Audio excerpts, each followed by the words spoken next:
Hi, and welcome to another episode of Chad Sports Talks. My name is Chad, and we dive in the world of sports.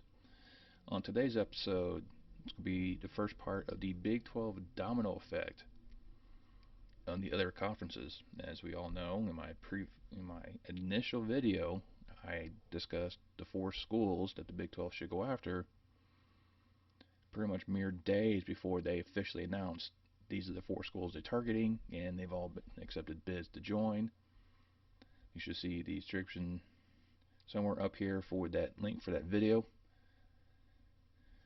And three of those schools are coming out of the American Athletic, and they're the big stalwart programs that everyone expected with Cincinnati, UCF, and Houston. So what does the American do? They're down to 8 members. Now, yes, I still stay 8 because Navy's only there for football, but they're paired with pretty much Wichita State, which is there for basketball. So in order the American to make sure they maintain their quote unquote Power 6 status, they need to start going after programs outside their conference that should help elevate their stature.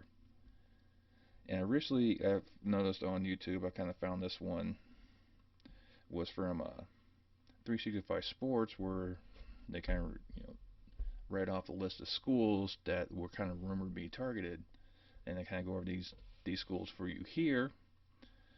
And they pretty much stated that the following programs are what the American was going to go after: UAB, Air Force, Army, Colorado State, Boise State, North Texas, Charlotte, Coastal Carolina, and Arkansas State. Now, most of these programs, I really see the cat for them, why they're going there. And some of these are actually going to southern United States, which should really help increase their footprint, you know, really tap that southern U.S. market. But most of these, I don't see them really kind of being selected for the American. I'll start from the bottom, work my way up. So with Arkansas State, it's a very good football program, going the right direction. They do have a rivalry a little bit with Memphis, so I can see the attraction there. That does get into the Arkansas market, but I don't think there's really much there. I do see Arkansas State maybe go Conference USA if things kind of go a certain direction, or staying put in the Sun Belt. So Arkansas State, I say no. Coastal Carolina, I see the big draw there. They were the darling last year, but last year's one of those fluke seasons, so I'm not going to take that into account. They are a recent addition to the football playoff or football program. I'm not holding that against them, but right now I think it's too early for them to make the jump from the Sun Belt to the American. Charlotte is another program that just not too long ago started their football program. Unfortunately, don't really have the pedigree. They have the market, but in terms of their football program wise, I don't think they're going to really offer much in terms of that. Basketball does a little bit better. That's probably where they're kind of going with. North Texas, another one that has a quality football program, especially when he first came up and it was in the Sun Belt, and they're kind of running the show there. And they do have that regional rivalry with SMU, which has always seemed to be one-sided. And I don't really see adding that. Texas school would be good because you lost Rice, but putting in there in University of North Texas is just outside northeast of the Dallas-Fort Worth metropolitan area, so you're not really increasing the footprint. But that kind of does offer a regional rival with Tulsa and SMU, so I kind of see that draw, but once again, I don't see this one being added. Boise State, always on everyone's radar. Every time you talk about any type of conference realignment, Boise State's always on top of the list of joining some conference. That's because their football program has put Boise State on the map, and rightfully so. However, there's nothing much else offering from Boise State that would attract something else for any other sports. So I think with Boise State, I think unfortunately they're going to be the darlings of the Mountain West for many, many, many years, and I don't think they're going to see anything else. They may get lucky and get maybe the Pac-12 gets a little interested and go, okay, let's just go ahead and bring this up. But I don't think they're going to go there either because I don't think USC wants to go up to Boise and play in the blue turf field. Nothing against Boise State or anything like that. Definitely a quality football program that gives a lot of big name schools trouble. I just don't see them joining anything else at this time. Colorado State's definitely an interesting one. It was one that kind of threw out there as a wild card in my Big 12 expansion, and put in team in the Rocky Mountains. Kind of increase your television market a little bit because now you go Eastern, Central. Now you got Mountain, so you got three different time zones so that people keep the American in mind. And you got some of the Denver market there. Not written, but I don't see them going out there to Colorado State. I think it might be too far of a reach for them at this time.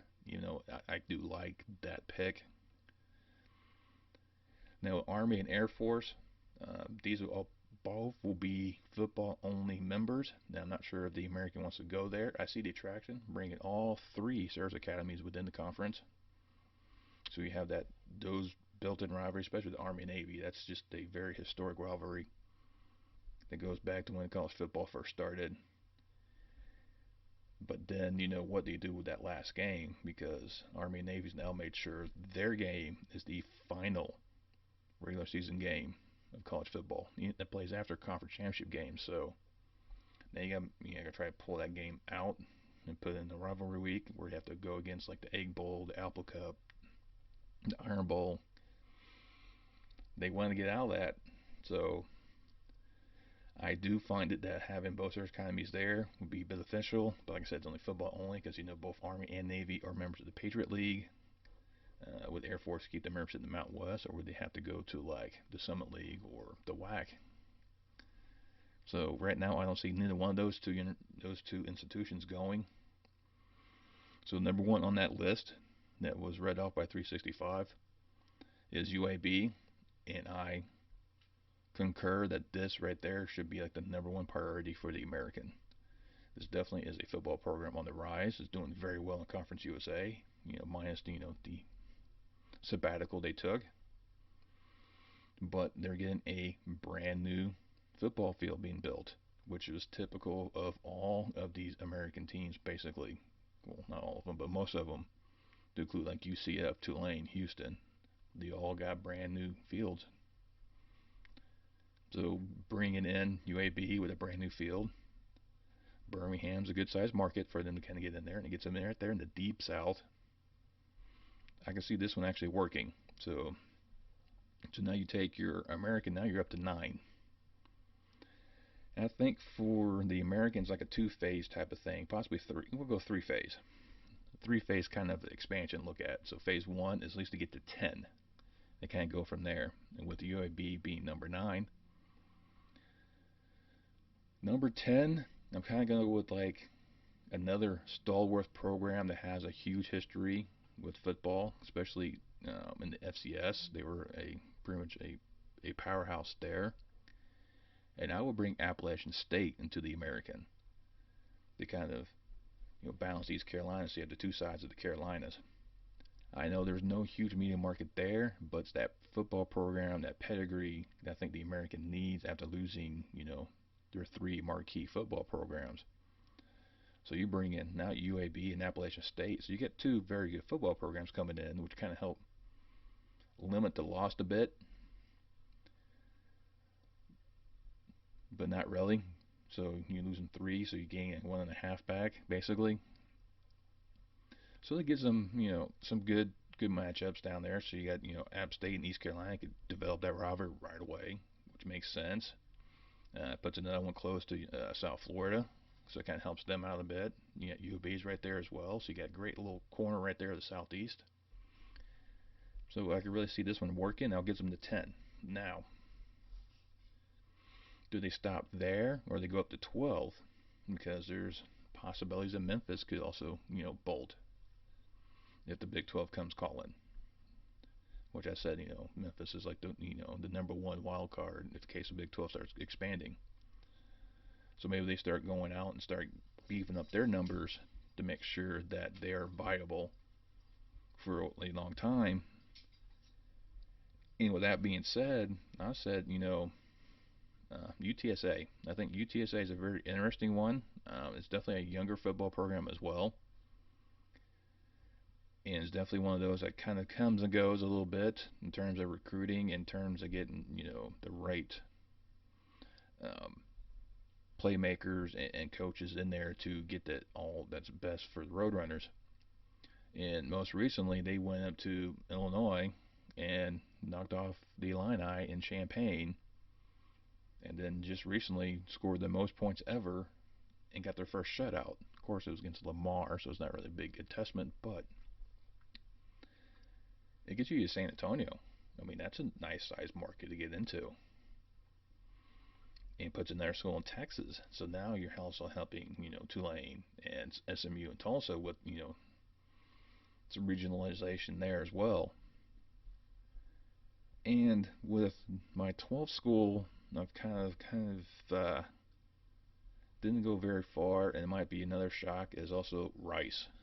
Gets you right back in the Houston market after losing the University of Houston. But that's pretty much all that Rice really offers. It's an old Southwest program, so it already has that built-in rivalry with SMU. And then if you also bring UTSA, so you got that regionalization once again with Tulane, Tulsa, SMU. So that kind of help with some of the travel costs and keeping a couple more schools close to Wichita State in terms of basketball. So that can also help out. So those are little, weird aspects as to get to 12 now. Would say they don't stop there.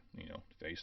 My third part is I think this is where they start adding the football only members, just to kind of go, okay, just to get this big football monopoly, trying to get close to that Power Six moniker, and that's where I think Air Force and Army could come in and be part of that, and then go after schools like Boise State and San Diego State. Remember, Boise State, San Diego State, and TCU were all slotted to go, all agreed to join the Big East before the Big East said, we're not sponsoring football, and those programs had to form the American. TCU backed out, joined the Big 12, and when that happened, Boise State and San Diego State goes, no, we're not playing this. We're going to go crawling back to the Mountain West and stay there. But if they go with, a 16-team conference, and I think, have another 4 just as football only, I think it'll be beneficial for that aspect. But I think that's that's like a pipe dream. I don't see that one happening, but it's just one of those things people kind of keep in their mind. Well, that was my take on what the American possibly could do to add the members. Looking at, grabbing UAB, UTSA, and Rice out of Conference USA and Appalachian State from the Sun Belt to get up to 12. Let me know in the comments below who you think the Americans should add. Let me know if my picks are wrong, if you agree with my picks. I mean, I'm just a crazy old man with my own ideas, so just kind of let me know. And hit like, subscribe, share the video. You can follow me at Chat Sports Talk on Twitter. And I look forward to you very soon on the next episode of Chat Sports Talk.